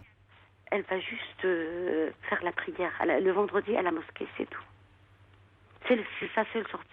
Oui, écoutez... C'est là où elle voit du monde. Bon, écoutez, c'est très bien, mais elle pourrait un vendredi prétexter qu'elle va faire sa prière et puis aller dans une association où elle pourra trouver de l'aide. Oui, elle me dit toujours... il faut que j'attende, j'ai encore une année, il faut que je patiente. Oui, mais enfin, une année, à ce rythme-là, elle peut... la violence conjugale, on sait qu'il y a des femmes qui en meurent aussi. Hein, donc, il faut peut-être lui dire que... Pourquoi une année, d'ailleurs? Parce qu'il faut 2 ans pour avoir ses papiers. Il faut 2 ans. Oui, mais enfin, c'est très long. De toute façon, c'est très long, une année, quand on subit de la violence. Oui. Donc, elle peut toujours se renseigner auprès de cette association. Là, elle pense qu'elle est pieds et mains liés. Comment elle faisait avant de rencontrer cet homme? Elle a beaucoup galéré. Hein. Oui, ça, je n'en doute pas. Mais elle galère de toute façon avec lui. Oui. De toute façon, elle vient vers vous, Sophia. Hein, donc, elle vient vers vous, c'est qu'elle a une demande d'aide. C'est ce que vous pouvez lui dire. Vous ne pouvez pas faire tous les rôles, c'est-à-dire être l'assistante sociale, la psy, l'avocat. Bon, donc à un moment, tout ce que vous pouvez faire, c'est lui dire que sa situation vous touche énormément et que vous êtes prête éventuellement à l'accompagner dans cette association si elle le souhaite. Bon, ça, vous pouvez le faire, mais la demande doit venir d'elle. Ou alors, si à un moment... Vous entendez, elle est pas dans votre immeuble? Non, elle est à peine plus loin. Non, parce que sinon, il y a toujours, dans les cas d'urgence, d'appeler la police. Mais bon, ça, vous ne pouvez pas, parce qu'elle n'est pas dans votre immeuble, vous n'entendez pas ce qui se passe. Mais je connais une voisine à elle, que je connais très très bien. Elle me dit, elle veut pas qu'on intervienne. Elle l'a déjà entendu crier, pleurer. Oui, mais enfin, oui, mais parce qu'elle craint, parce qu'elle est en situation irrégulière. Voilà. Évidemment, donc elle a peur à ce moment-là. Bon, donc c'est pour ça qu'il vaudrait mieux, parce que vous pouvez peut-être lui dire elle peut être à la merci de ça. Si un jour, il y a on entend qu'il y a de la violence, quelqu'un peut appeler, et d'ailleurs aurait un très bon réflexe, parce que, je veux dire, si on pense qu'il y a une personne qui est en danger, le fait de contacter la police est un bon réflexe. Évidemment, la personne ne peut pas savoir que cette personne est sans papier. Bon, de toute façon, si elle doit perdre la vie, enfin, vous voyez, dans ces cas-là, on se pose pas un milliard de questions, on appellerait quand même la police. Hein, des deux mots, il faut choisir le moindre. Hein. Donc, vous pouvez lui dire que, en n'agissant pas de son côté, en ne prenant pas au moins des renseignements, elle prend ce risque-là qu'un jour, un voisin appelle la police et que la police débarque chez elle. Donc, rassurez-la en lui disant que vous avez bien compris sa situation et que vous ne le ferez pas, mais qu'elle peut, de son côté, ou vous pouvez, je sais pas, appeler votre mairie et demander, dans toutes les mairies, il y a des permanences, il y a des associations, même au commissariat d'ailleurs, hein, pour les victimes de violences conjugales. Donnez-lui les coordonnées. Oui, demain j'ai rendez-vous avec mon assistante sociale. Est-ce que je peux lui en parler? Oui, bien sûr. Elle est tenue au secret. Hein. D'abord, vous pouvez voir un peu comment ça se passe. Vous ne donnez pas les coordonnées de cette dame au départ. Non, je dirai pas son nom. Elle comprendra bien. Vous savez, malheureusement, les assistantes sociales sont confrontées tous les jours à ces situations. Oui. Hein. Donc elle comprendra très bien et elle sera à même de vous aider, de vous orienter. Vous y allez pour cette dame ? Non, vous y allez pour vous, mais ça sera l'occasion de parler de cette dame. Oui, je comprends. J'ai envie de lui parler. Oui, vous avez raison. C'est quelqu'un de tout à fait de confiance et puis de professionnel, donc il sera à même de vous orienter, de vous dire qu'est-ce que vous pouvez faire à votre niveau. Vous ne pouvez pas... voyez, hormis si vous étiez témoin de scène de violence où cette personne risque de perdre la vie ou en tout cas d'être sévèrement abîmée, mais là, elle vous demande de l'aide, vous pouvez lui dire soit d'aller voir une assistante sociale. Une assistante sociale, elle va pas aller la dénoncer parce qu'elle n'a pas ses papiers. Hein. Ils en reçoivent des personnes qui n'ont pas leurs papiers. Hein. Bien sûr. Mais en tout cas, elle vous donnera les coordonnées d'une association. Je connais. Je connais une association de femmes battues pas loin de chez moi. Voilà, vous pourrez lui en parler et puis vous aurez aussi l'avis de l'assistante sociale. Mais je me sens vraiment impuissante, Caroline. Vous faites déjà beaucoup, hein. On vous sent très soucieuse, pleine de sollicitude pour cette dame. Je trouve que déjà, c'est beaucoup ce que vous faites. C'est pas un hasard d'ailleurs si elle se confie à vous. C'est qu'elle se sent comprise et écoutée. Donc, vous savez, si tout le monde avait à cœur comme ça, avait soin de l'autre, le monde irait mieux, hein, Sophia. Donc, vous faites déjà beaucoup. Elle m'a laissé un message vraiment dans la détresse aujourd'hui. Oui. C'est pour ça que, si vous voulez, souvent, c'est malheureusement un grand classique, mais toutes les personnes victimes de violences conjugales vivent dans la terreur aussi. Hein. Elle est terrorisée, donc elle a le sentiment qu'elle ne peut pas échapper à son bourreau. Or, bien sûr qu'il y a des possibilités, et d'autant moins, la pauvre, qu'elle est dans une situation irrégulière. Ça complique les choses. Mais si vous voulez, une association qui vient en aide aux victimes, elle va pas aller la livrer pieds et mains liés à la police quand même. On est compte, elle est là, elles sont là pour aider. Donc ce qu'elle va voir, ce qu'il faut lui expliquer, ce qu'elle va voir en premier lieu, c'est que cette femme subit des violences. Et donc eux sont là pour aider. Ils vont pas lui demander vos papiers avant de l'écouter. Oui. Voyez, c'est bon. Donc ils vont lui demander si elle vient, c'est que déjà c'est parce qu'elle subit des violences. Ils vont l'écouter. Compte tenu de sa situation, ils peuvent faire le point avec un juriste de l'association, justement, parce qu'ils ont forcément eu ce cas de figure, il faut lui dire aussi. Ils ont forcément eu des personnes sans papier qui étaient victimes de violences conjugales. Et dans ces cas-là, le juriste peut lui dire quels sont ses recours et la mettre en lien avec des associations de sans-papiers. Oui. Et je l'ai pas cru au début, la première fois, quand elle m'a raconté son histoire. Et je me suis renseignée, elle m'a parlé d'une femme que je connaissais, sa voisine. Oui. Je lui ai demandé. Elle m'a dit oui, elle m'a confirmé. Elle m'a dit oui, c'est tous les jours, il la bat. Tous les jours. Et après, j'ai repris contact avec elle. Je l'ai cru. Au début, je ne lui faisais pas confiance. Je dis non, c'est exprès. Et puis, sa voisine m'a confirmé qu'elle était vraiment battue, maltraitée. Il lui donnait pas à manger. Il faudrait qu'elle commence à rassembler des témoignages, des preuves, parce que peut-être vous pourriez être amené à témoigner. Enfin, vous voyez, il peut y avoir des choses comme ça. Ouais, mais moi j'ai peur. Hein. J'ai peur. Elle me dit. Vous n'en êtes pas là pour le moment. Vous voyez, vous avez peur, hein, parce qu'elle vous parle.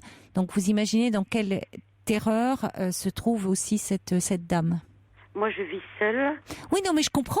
Mais je comprends, c'est légitime. Je comprends que vous vouliez agir discrètement, de façon à ne pas avoir d'ennui avec cet homme. C'est tout à fait compréhensible, Sophia, d'autant plus si vous vivez seule. C'est-à-dire que c'est déjà courageux et très bienveillant de votre part d'aider cette dame. Pour autant, bien sûr qu'il ne faut pas vous exposer. C'est pour ça que je trouve que vous faites beaucoup. Vous allez en parler à l'assistante sociale. Vous pouvez lui donner les coordonnées d'une association qui s'occupe de violences conjugales, et c'est déjà beaucoup. Voilà, un petit mail de Soleil Levant qui dit: votre voisine a eu le courage de demander du réconfort. Les associations de femmes battues sont spécialisées. Elles vont la mettre en contact avec des professionnels et vont l'aider aussi à se reloger. Mais vous devez dire clairement, elle doit dire clairement ce qu'elle veut à l'association. Oui. Et puis, plus elle attend, plus elle mettra du temps à s'en remettre, hein, évidemment. Mais elle a peur, s'ils interviennent, qu'elle n'ait pas ses papiers. Elle a peur de quoi, si vous intervenez? Non, si l'association intervient. Mais je vois pas pourquoi. L'association ne va pas se mettre en travers de sa demande de régularisation. Au contraire, peut l'aider. Elle peut l'aider par rapport à cette demande, elle peut la conseiller. Là où elle fait tout en cachette parce que justement elle est dans une situation irrégulière, l'association pourrait l'aider. Oui. Donc au contraire, il faut qu'elle sorte de cette clandestinité dans laquelle elle se trouve et de cet isolement surtout. Je voulais lui il y a quelqu'un, il y a Gabrielle des Hauts-de-Seine qui est commandant de police qui dit qu'elle peut bénéficier d'un titre de séjour provisoire. Donc il faut se renseigner. Bien. Bon, donc il faut lui dire qu'au contraire, il y a des juristes qui peuvent l'aider, la mettre, je vous l'ai déjà dit, je me répète, avec des associations de sans-papiers. Oui. Bon courage à vous, Sophia, et puis donnez-lui tous les renseignements, et puis après, ça sera aussi à cette dame quand même d'agir aussi. Hein? Merci beaucoup, Caroline. Bon courage. Merci de votre confiance. Au revoir, Sophia. Au revoir. Pour parler à Caroline Dublanche, appelez le 39 21, 34 centimes les minutes. Bonsoir, Vincent. Bonsoir. Bonsoir. Alors moi, je voudrais déjà vous dire que vous êtes de très bons conseils. Merci, c'est gentil. Et que je rejoins totalement pour les 2 premiers ménages. Il ne faut pas perdre espoir et qu'on s'en remet toujours. Mais il faut se faire aider. Il faut accepter de se faire aider. Oui, quand on souffre de dépression, vous voulez dire. Voilà, exactement. Oui. Parce que moi, en fait, j'ai toujours eu de l'incompréhension, que ce soit dans ma famille ou même à l'école ou quoi que ce soit depuis ma plus tendre enfance. J'avais très peu d'amis. Oui. J'ai fait une dépression à l'âge de 21 ans, j'en ai 23. Oui. Et j'ai été diagnostiqué schizophrène. D'accord. Et depuis ce diagnostic, j'ai eu beaucoup de mal à m'en mettre. Donc j'ai été suivi par votre psychiatre, psychologue, assistant social, infirmier, tout ça. Centre de jour. Oui. CMP, centre médical pour 2 jours. J'ai été hospitalisé au Sésame, au centre de santé mentale, en juin. Oui. Et je vais beaucoup mieux. Et moi, je vous appelais parce que je viens de rencontrer sur un site de rencontre une jeune femme de 27 ans, Jessica. Et le problème, c'est qu'elle est jalouse maladive et que si je ne l'appelle pas pendant des heures au téléphone, elle me fait une crise. Et elle est capable de me rappeler, de me dire bah écoute, pourquoi tu décroches pas, à quoi tu joues, t'es en train de parler à d'autres filles, ce sont des salopes, enfin excusez-moi le terme. Oui, c'est ce qu'elle vous dit. C'est comme ça qu'elle les appelle. Oui. C'est comme ça qu'elle les appelle. Oui, parce qu'elle s'imagine qu'à chaque fois. Moi j'étouffe quoi. Ben, ça se comprend. Ça, littéralement. Alors que ça fait quoi? Ça fait même pas une semaine qu'on se connaît. Oui, c'est complètement excessif. Au bout d'une semaine, oui. D'autant plus qu'on ne s'est même pas rencontrés en vrai, quoi. Pour l'instant, c'est que du téléphone. Ah, j'avais pas compris ça, Vincent. C'est-à-dire que vous êtes connu sur un site de rencontre? Voilà. Et pour l'instant, j'ai que son numéro de téléphone. Elle m'a envoyé des photos. J'ai envoyé des photos. On communique par mail quand je ne peux pas l'avoir au téléphone. Mais elle m'envoie une 50aine de mails dans la journée. Oui, ça va. Elle va pas bien, hein. Moi, elle m'a expliqué un peu pourquoi elle n'allait pas bien. Elle a été désabusée. C'est-à-dire qu'elle a surpris son ex en train de forniquer avec sa meilleure amie. Donc, forcément, ça fait un choc. Et comme elle n'a pas accepté d'être suivie, elle est poursuivie par son traumatisme depuis quelques années déjà. Oui, mais c'est pas une raison pour vous le faire payer à vous. C'est-à-dire qu'elle soit en colère après son ex, qu'elle ait été choquée parce qu'elle a trouvé son ex avec sa meilleure amie. Bien sûr que elle a dû se sentir terriblement trahie. Mais maintenant, il faudrait qu'elle se fasse aider pour dépasser cette blessure. Or là, c'est comme si vous étiez son ex et qu'elle est en train de se venger et que donc forcément vous allez la tromper. Vous voyez à quel point ça va pas, puisque vous n'avez pas commencé de relation, vous ne vous êtes pas vus plus exactement. C'est-à-dire que vous avez commencé une relation téléphonique, mais vous ne vous êtes pas encore rencontrés. C'est prévu. Et déjà, oui, je pense pas que ça soit une bonne chose. Parce que ça ira pas en s'arrangeant, Vincent. Et vous, quand même, compte tenu de votre état psychique, c'est important de ne pas aller au-devant de stress important. Or, elle crée du stress, cette jeune femme. Elle vous crée du stress. Elle crée du stress, mais en même temps, elle tient à moi. Je tiens à elle et j'ai vraiment très envie de la rencontrer. Quitte à lui dire, écoute, c'est pas possible entre nous, ça marchera pas. Et j'ai envie de la rencontrer au moins. Mais vous allez au-devant de problèmes. Vous en avez parlé à votre psychiatre? Mon psychologue, non, je ne l'ai pas vu encore. Mais ça serait bien de lui en parler. Oui, je vais en parler, oui. Ça serait bien de lui en parler parce que... J'ai demandé à Jessica, justement, ma chérie, de consulter justement pour se faire aider. Et elle m'a dit, oui, mais tu comprends pas la situation. Vous voyez, elle ne vous entend pas, Vincent. Elle vous dit, en gros, qu'elle n'a pas besoin de se faire aider, que c'est vous qui comprenez pas, parce que de toute façon, tous les garçons sont des salauds. Voilà, je reprends l'expression, c'est-à-dire tous les garçons ne peuvent que la tromper, lui faire du mal. Donc, vous allez payer pour son ex. C'est-à-dire qu'avant même de commencer l'histoire, elle est écrite. Vous voyez, c'est pas être voyante, là, de vous dire le scénario. C'est-à-dire qu'elle va vous harceler et ce qu'elle n'a pas pu faire avec son ex, elle va le faire avec vous. Elle va vous appeler 50 fois par jour. Elle va vous... Je trouve qu'en plus, vous me dites que vous souffrez de schizophrénie. C'est une maladie où c'est important quand même d'avoir un mode de vie aussi assez calme, assez...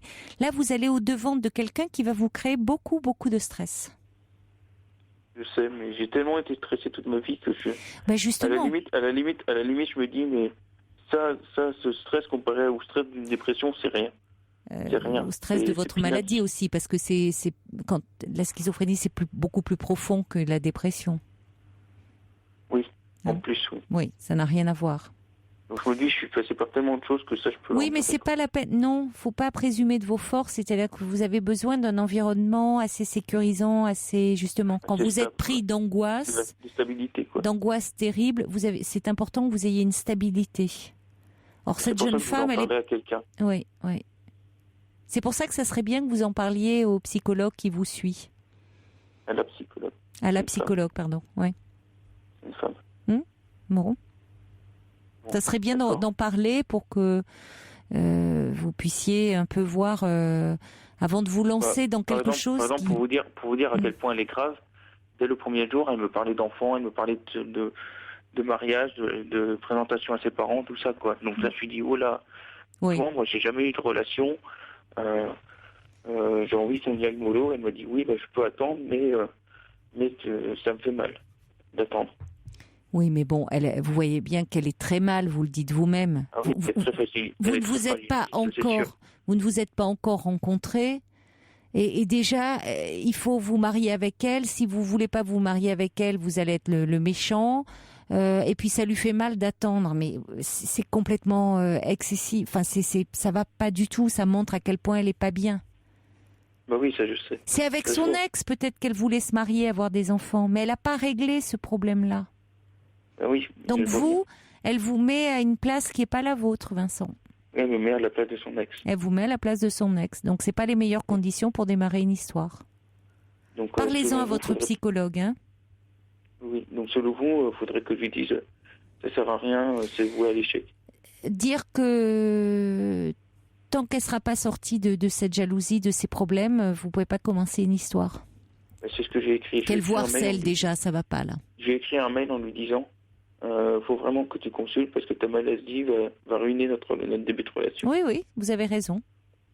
Et vous êtes très clairvoyant, c'est vrai. Depuis, elle m'a envoyé un message vocal en me disant oui, je sais que je suis jalouse maladive. Pour toi, je suis prêt à me faire soigner, mais est-ce que tu m'attendras pendant ce temps-là? Vous pouvez toujours lui dire oui, mais quand vous verrez bien quand elle ira mieux. Oui. Vous voyez, parce que là, elle vous dit ça peut-être aujourd'hui pour vous rassurer, et puis ça se trouve demain, elle va vous relancer ou après-demain, comme elle le fait. Parce que c'est vrai qu'elle va déjà, pas. Bon, donc déjà, allez. Demain, je suis sûr, je vais avoir droit à son appel, ça c'est sûr. Je le sais déjà. Oui, forcément, elle est pas calmée comme ça. Donc, faites attention à vous et prenez soin de vous quand même. Parlez-en à votre psychologue, hein, vraiment. D'accord ?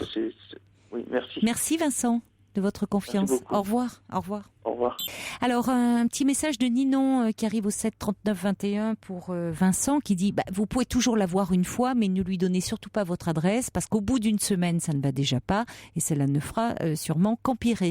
Et puis Jean-Louis m'envoie un mail en disant suite au témoignage de Sophia qui s'inquiétait pour sa voisine victime de violence, il dit il y a le 39-19 qui est à l'écoute de toutes ces femmes et qui l'orientera vers une association proche de son lieu de vie. Une femme, rappelle Jean-Louis, meurt en France tous les 3 jours sous les coups d'un mari, d'un compagnon ou d'un ex. La plainte est fortement conseillée. Quant au risque de ne pas avoir de papier, la loi française protège ces femmes étrangères qui sont victimes de violences conjugales. Cette femme doit élaborer une stratégie de protection puis quitter cet homme. C'est clair, et vous avez raison quand vous parlez de stratégie de protection, et là les associations pourront vraiment la conseiller, c'est-à-dire ne jamais parler de départ, ne jamais laisser voir par d'un comportement ou par des propos que l'on va partir, mais toujours préparer sa fuite de façon à ce que l'homme ne puisse pas l'anticiper. Donc 39-19 pour toutes les femmes victimes de violences. Bonsoir Christophe. Oui, bonsoir Caroline. Bonsoir Christophe. Alors vous vouliez réagir hier soir, puis on n'a pas eu le temps malheureusement de passer votre témoignage, suite au témoignage de Carlos.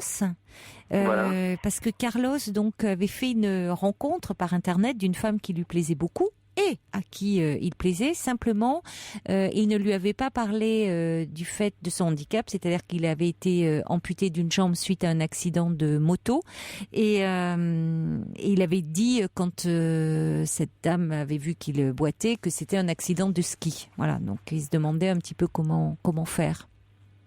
Voilà, donc moi en fait, j'appelle aussi pour faire un parallèle par rapport à moi. Donc moi j'ai 37 ans, oui. J'ai été amputé de la jambe gauche, mais pas d'un accident de moto. Moi c'est un cancer rare en fait, oui. Et c'est assez récent.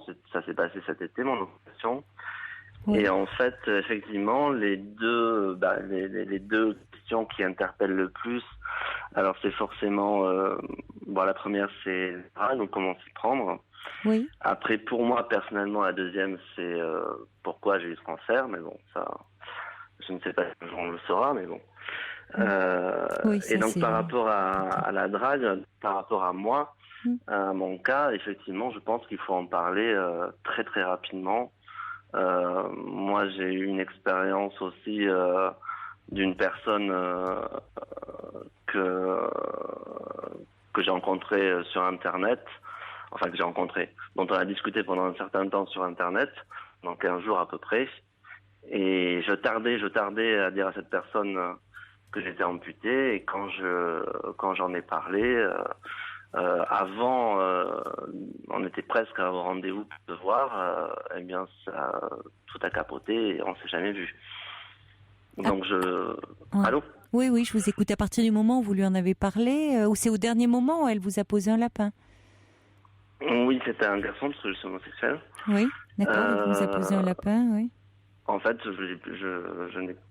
c'est pas qu'il m'a posé un lapin, c'est qu'il a pas désiré me voir, me disant qu'il fallait que j'en parle beaucoup plus tôt, que c'est quelque chose d'important, qu'il faut en parler rapidement, et que j'avais trop attendu avant. J'avais trop attendu en fait. Ouais, enfin bon, il a beau jeu de vous renvoyer ça. Il va pas vous culpabiliser là-dessus. On peut comprendre, c'est ce que je disais à Carlos hier, que ça soit compliqué d'en parler. Vous voyez, après c'est une façon pour lui de, ça lui donne un motif plus noble entre guillemets de pouvoir dire ah ben non, je ne peux pas donner suite parce que tu m'as menti. Oui, bon après il a été quand même assez correct. Dans le sens où il m'a dit on peut rester amis, mais bon moi des amis c'est pas ce que j'attendais oui, c'est parce que la relation n'avait pas démarré sur ce mode-là avec lui. Voilà. C'est pour ça que je pense qu'il faut quand même le dire assez rapidement. Oui. Comme ça on élimine toutes ces personnes qui sont réfractaires ou dont on peut comprendre finalement aussi. Oui, qui peuvent avoir une peur. Comme vous dites, c'est pas quelque chose qui se contrôle, et vous avez raison de dire autant ne pas les rencontrer et que ça crée pas un malaise et vous infliger une nouvelle blessure. Parce que, vous avez été suffisamment éprouvé comme cela par la maladie, par le fait de devoir à subir cette amputation. Et pour vous aussi, il y a quand même tout un travail de reconstruction intérieure pour faire avec ce nouveau corps, cette nouvelle image de vous-même. Bon, ça nécessite déjà tout un travail personnel pour ne pas en plus être confronté à des réactions qui sont peut-être inappropriées, déplacées. Enfin, en tout cas, ne pas vous infliger des blessures supplémentaires. Ouais. D'autant que c'est récent pour vous. Hein, moi, c'est récent parce que moi, ça s'est passé. J'étais amputé en juillet. Moi, tout s'est bien passé, donc j'ai eu une très bonne opération. J'ai repris le boulot rapidement. Je marche. Oui, en effet, ça va vite. Janvier. Oui, pour moi, ça a été très rapide. Oui, très vite, vous avez pu vous retrouver la marche. Enfin, vous êtes. Je suis quelqu'un j'étais quand même quelqu'un d'assez dynamique. Oui, de combatif, oui, de combatif, certainement. Voilà. Oui. Et comme je suis plutôt mince et j'avais de bons muscles qui ont fait un beau moignon aussi. Oui. Oui, ça joue, ça aussi, d'accord. Et puis c'est vrai qu'il y a le mental aussi. Certainement, oui, bien sûr. Bien sûr. Mais bon, moi, j'ai pas eu d'infection aussi. J'ai pas eu. Il faut savoir qu'un amputé sur deux a des infections. Moi, j'en ai jamais eu. Donc l'opération s'est très très bien passée. Donc j'ai repris en mi-temps en décembre et là maintenant je suis en plein temps. Même si j'ai pas encore ma prothèse définitive, qui ne devrait pas tarder, j'arrive à marcher, plutôt assez bien. Mais bon. Je ne cours pas encore et je n'arrive pas encore à danser. Mais bon, ça devrait pas tarder. C'est le prochain objectif que vous vous êtes fixé. Oui. Mais vous avez raison parce que ça aide. C'est un endroit où on se rencontre. La danse est propice au rapprochement des corps et des cœurs. Moi, j'ai toujours aimé ça, du moins. En plus, si vous aimiez, oui, ça serait dommage donc de vous en priver. Déjà, vous savez, avec ces deux jambes, c'est pas toujours simple de danser, mais si vous aviez de bonnes bases au départ, donc vous allez retrouver ce rythme-là. Mais vous avez un sacré mental, hein. Oui, c'est en fait, quand j'étais, j'ai toujours gardé le sourire. J'ai toujours été quelqu'un de très souriant. Je suis toujours quelqu'un de plutôt bon vivant dans la vie de tous les jours. Oui. Et quand j'ai été amputé, donc j'ai vu une psy sans l'avoir demandé en fait, mais elle passait à l'hôpital régulièrement voir les patients et donc elle passait me voir. Et donc on a discuté assez longuement finalement. Et à la fin, quand je suis sorti de l'hôpital, je suis allé directement en centre de rééducation pendant 3 mois. Oui. Et elle m'a dit, je tenais à vous dire que tout le personnel hospitalier, que ce soit les agents, les femmes de ménage, les infirmières, les aides-soignantes et même le professeur, tenait à vous dire que votre courage est quand même assez exceptionnel. Vous avez toujours le sourire. Je voulais vraiment vous féliciter et vous dire que vous nous donnez à tous une grande leçon de vie. Bon, j'étais assez fier. Ben oui, il y a de quoi. Oui, vous pouvez, oui, parce que même si en fait,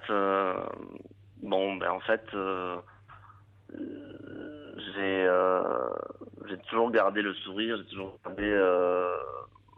j'ai toujours été quelqu'un de très optimiste. D'abord parce que je n'aime pas trop les gens qui se plaignent régulièrement, et puis aussi pour mes parents, ma famille, bien sûr. Mais vous cherchiez à les protéger. Est-ce qu'il y avait quelqu'un à qui vous pouviez parler quand même? Vous parlez de cette psychologue avec qui vous avez longuement parlé, mais parce que même si vous êtes quelqu'un de très optimiste, de dynamique, qui se projetait, qui allait de l'avant, il y a forcément quand on traverse une épreuve telle que celle que vous avez traversée, des moments de découragement. Donc, à qui vous pouviez en parler justement les jours où vous n'aviez pas le sourire, parce qu'il y en avait forcément. J'étais entouré, j'ai eu de la chance, j'ai la chance d'avoir beaucoup d'amis, de sincères. Oui, d'accord. J'étais très très entouré, dont mon meilleur ami, où j'allais régulièrement chez lui, même passer les week-ends. Mais en fait, le contre-coup, je l'ai eu là en janvier-février. Là, j'ai eu un peu le contre-coup de cette nouvelle vie, en fait, que je commence à... C'est ça, oui. Je commence à m'apercevoir vraiment... Oui, des conséquences, des répercussions que cela, parce que et c'est normal que vous ressentiez cela dans une situation telle que celle que vous vivez, parce que à un moment, il a fallu être très combatif avec ce courage dont vous avez fait preuve, et vous étiez dans l'épreuve et vous luttiez. C'est-à-dire qu'il y a eu tout un enchaînement, déjà lutter contre la maladie. J'ai pas eu l'impression de lutter, en fait. J'ai pas eu l'impression de combattre quelque chose, puisqu'en fait, mon cancer, c'était un cancer très très rare. Ça s'appelle un sarcome épithélioïde. Je peux savoir qu'un sarcome, c'est 1% des cancers. Vous pouvez parler plus près, je vous perds, là, c'est dommage en plus. Oui. Allô? Oui, la voilà, parlez bien dans le combiné, merci. Oui. Alors, donc, je voulais dire qu'en fait...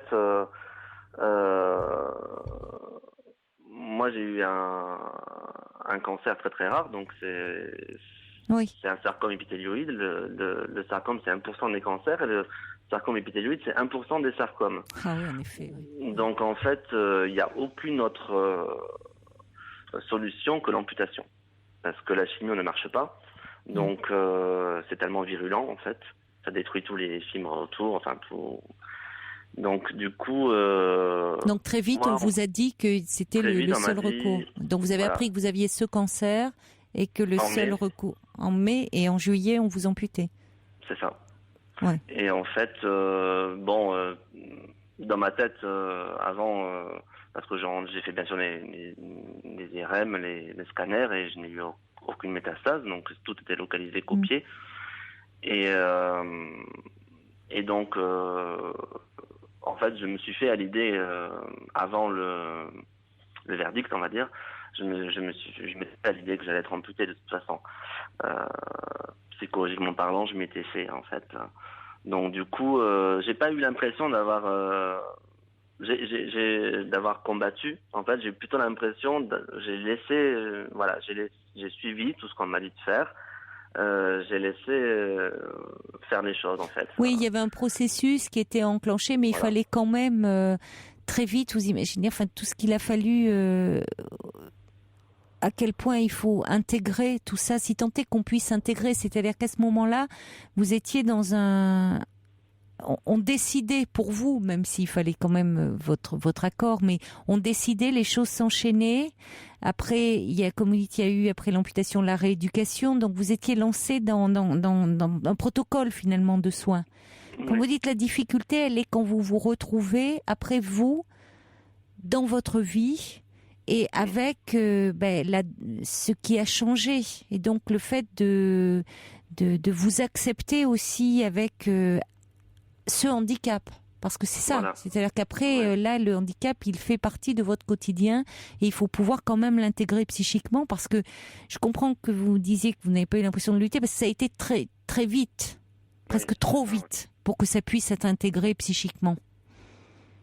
Oui, peut-être. Donc c'est normal que vous ayez un moment de passage à vide.